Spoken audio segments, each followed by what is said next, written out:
সবচেয়ে বরকতময় বিয়ে ওই বিয়ে যেই বিয়েতে খরচ কম। শুনতেছেন? হ্যাঁ, আমলের নিয়তে শুনেন।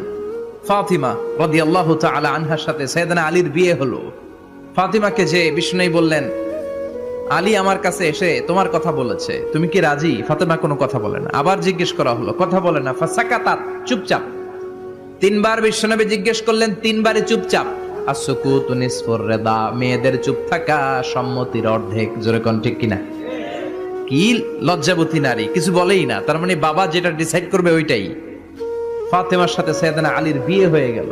সামান্য কিছু কাপড় পেয়েছেন, সামান্য কিছু দিরহাম পেয়েছেন, সামান্য কিছু মহরানার বিনিময়ে বিশ্বনবীর কন্যা সাইয়্যিদাতু নিসাই আহলিল জান্নাহ, সব নারীদের সর্দারিনী, যে ফাতেমা জান্নাতের দরজার ভেতরে ধাক্কা না দিলে কোনো নারী জান্নাতে প্রবেশ করতে পারবে না। সামান্য কিছু মহরানার বিনিময়ে বিয়ে হয়ে গিয়েছে। সুবহানাল্লাহ।